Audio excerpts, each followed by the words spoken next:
brought to you by Nova शुद्ध घी। जब जब खाए दिल खुश हो जाए, सदियों का नोवा शुद्ध देसी घी, सपना स्वस्थ भारत का। I love घी। लद्दाख को पूर्ण राज्य का दर्जा और छठी अनुसूची में शामिल करने की मांग को लेकर 26 सितंबर 2025 को विरोध प्रदर्शन हुआ और इस विरोध प्रदर्शन में 4 लोगों की मौत, 90 लोग घायल हुए। इसके बाद इस आंदोलन के अगवा सोनम वांगचुक को 26 सितंबर को कड़े रासुका के तहत हिरासत में लिया गया था। 24 सितंबर को गिरफ्तार किया गया और इसके बाद राजस्थान के जोधपुर में उन्हें रखा गया। लद्दाख से जोधपुर सोनम वांगचुक को एनएसए के तहत हिरासत में लिए जाने की चुनौती को उनकी पत्नी गीतांजलि जे आंगमो की एक याचिका पर केंद्र और केंद्र शासित प्रदेश लद्दाख से जवाब मांगा गया। याचिका में सोनम वांगचुक से तत्काल रिहाई की बात हुई है कि उनकी रिहाई की जाए। ये एनवी अंजारिया के बेंचों ने इस पूरे मामले की सुनवाई की और पत्नी को जानकारी उपलब्ध कराने के लिए राज्य सरकार को नोटिस दिया है।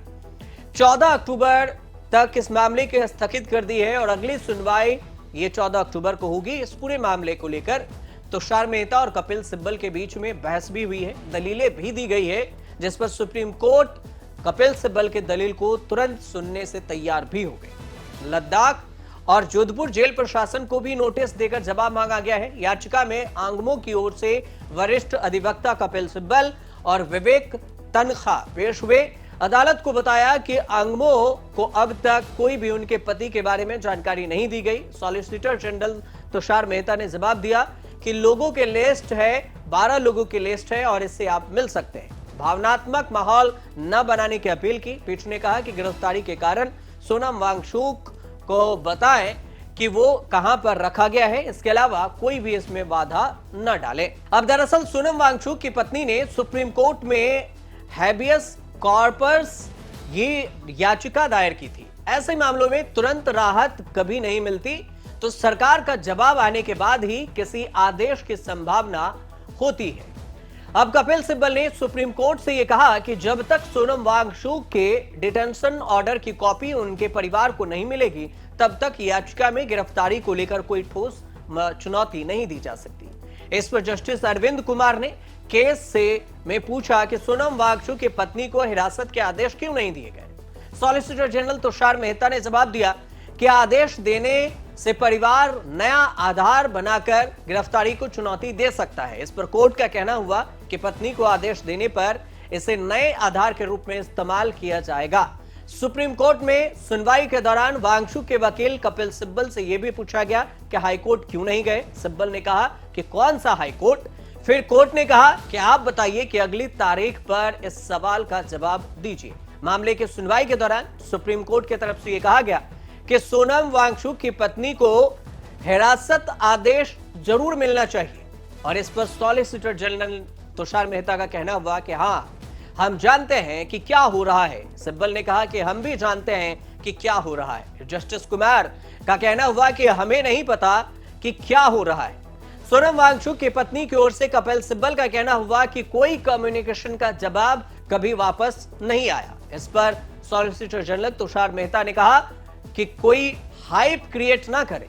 जस्टिस अरविंद कुमार ने पूछा कि आप क्या चाहते हैं, तो सिब्बल ने कोर्ट में सवाल उठाया कि हम बस गिरफ्तारी के आधार जानना चाहते हैं कि किस आधार पर गिरफ्तारी हुई। तुषार मेहता ने कहा कि यह दिखाने के लिए है कि उन्हें चिकित्सा सहायता और हर चीज से वंचित रखा जा रहा है, जबकि सब सुविधाएं दी जा रही। कपिल सिब्बल का कहना हुआ कि एसएचओ ने खुद अपनी पत्नी से कहा था कि सोनम को एनएसए के तहत हिरासत में लिया गया और संबंधित अधिकारी उनके पत्नी से संपर्क करने के 10 दिन बीत गए और ऐसे जानकारी नहीं दे पाए। जस्टिस कुमार का कहना हुआ कि क्या आप मिलने के लिए कहा था, तो सिब्बल ने कहा कि पिछले शुक्रवार को उन्होंने पूछा था कि क्या समस्या है। जस्टिस कुमार का कहना हुआ कि जाकर पूछ लीजिए, तो तुषार मेहता ने कहा कि मैं खुद सुनिश्चित करूंगा कि यह माहौल बनाने के लिए है या फिर नहीं।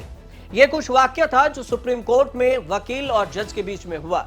सोनम वांगचुक की पत्नी ने इससे पूर्व राष्ट्रपति द्रौपदी मुर्मू को भी एक पत्र लिखकर बिना शर्त अपने पति के रिहाई की मांग की थी। आंगबो ने अपील की थी कि राष्ट्रपति एक आदिवासी होने के चलते लद्दाख के लोगों को भावनाओं को समझे, लद्दाख के लोगों के छठी अनुसूची की भावनाओं को समझे।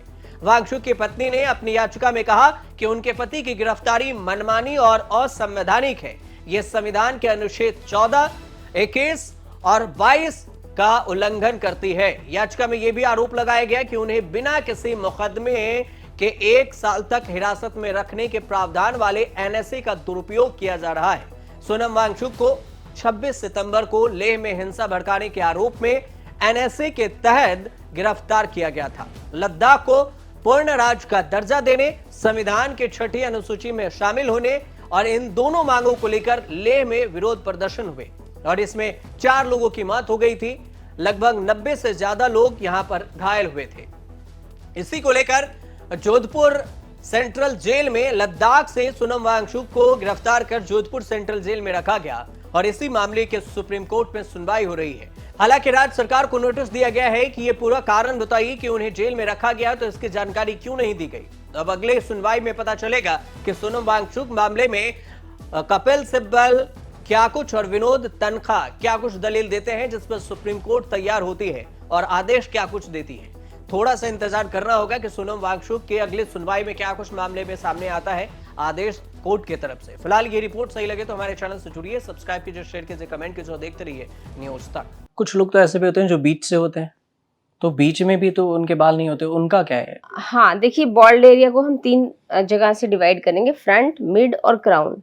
तो ज्यादातर बॉल्डनेस फ्रंट से शुरू होती है, ठीक है, कि बाल हेयर लाइन ऊपर जाने शुरू हो गई, माथा चौड़ा होता गया। उस केस में तो डेफिनेटली ट्रांसप्लांट करवाना ही चाहिए। किसी किसी को क्राउन यानी ये बैक साइड एरिया में यहाँ पे बाल जाने शुरू होते हैं, तो वो काफी, कुछ लोगों को बॉदर ही नहीं करता कि हमको तो दिखता नहीं है, पर कई लोगों को काफी बॉदर करता है। पार्टी वगैरह में जाते हैं, सोशल इवेंट्स में जाते हैं, तो ये 2 टाइप है। एक तीसरा टाइप होता है जो ऑल 3 एरियाज को एक साथ अफेक्ट करता है। और अगर किसी को बाई चांस सिर्फ मिड में ही अफेक्ट किया है और वो मिड वाला एरिया नहीं दिख रहा है, फ्रंट और क्राउन के अच्छे बाल आ गए, तो उनको जरूरत नहीं है सर्जरी कराने की। बट अगर वो मिड एरिया बहुत ज्यादा खाली हो गया और वो दिखना शुरू हो गया है, सिंपल सा एक थंब रूल है, जब आपका बॉल्ड एरिया दिख रहा है सामने वाले को, आपको सेल्फ कॉन्शियस बना रहा है, तब आपको सर्जरी करा लेनी चाहिए।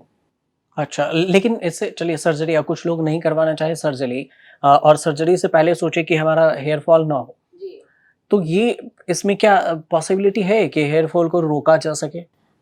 वजह भी क्या हो सकती है? हाँ, डेफिनेटली पॉसिबिलिटी है। देखिए, सबसे पहले तो बात करते हैं पुरुषों की महिलाओं की सेपरेटली।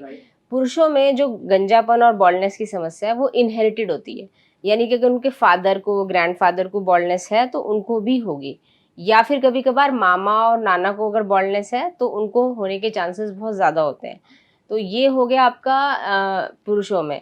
तो जब आपकी फैमिली हिस्ट्री बहुत पॉजिटिव है तो आप यंग एज से, यानी 19-20 साल की उम्र से ही आप सतर्क रहिए, डॉक्टर को कंसल्ट करिए। ऐसी दवाइयाँ हैं अवेलेबल खाने की और लगाने की, जिनको आप लंबे समय तक खाएंगे और लगाएंगे तो आप अपनी बॉल्डनेस को पोस्टपोन कर सकते हैं, प्रिवेंट कर सकते हैं। पोस्टपोन कर सकते हैं 5 साल, 10 साल, 15 साल तक, पर वो दवाई लगातार खानी पड़ती है और काफ़ी हद तक सेफ होती है। और अब आ जाते हैं महिलाओं में। महिलाओं में फैमिली हिस्ट्री का उतना ज़्यादा रोल नहीं है, उनमें रोल होता है आयरन डेफिशिएंसी, थायराइड एब्नॉर्मैलिटीज़, पीसीओडी। तो इतने सारे हार्मोनल इम्बैलेंस की वजह से उनके बाल जाते हैं।